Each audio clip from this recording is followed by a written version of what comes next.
Just want to quickly walk through the assisted pull-up, specifically with the assisted pull-up machine. Now, there's a couple of general rules that we can apply across the board on this one to make sure that we're being very consistent with our technique and getting a really, really strong stimulus. First one is hips. I recommend you try and keep your hips straight, because if we allow the hips to bend, we're generally going to get some sway and we're going to be able to use the hips to do the pull-up. And essentially that means that we're no longer using our back to do it or our biceps to do it, which is why we're doing a pull-up, is because we're trying to work our biceps and our back. Aside from that, standard rules apply.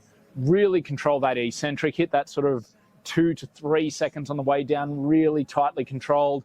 Get that pause under the bottom stretch position, and then moving relatively quickly on the way up, not necessarily explosively, but as fast as we can while still using the requisite muscles.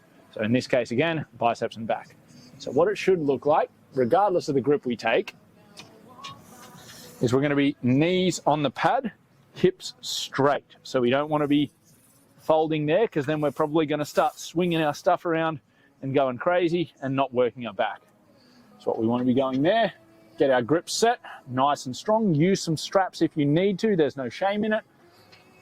Get those knees under hips, hips straight, arch the back, lift the chest up, shoulders back, chest high, pulling the elbows back and down around the body, and slow and control on the way down. Stay tense, stretch, and pulling up.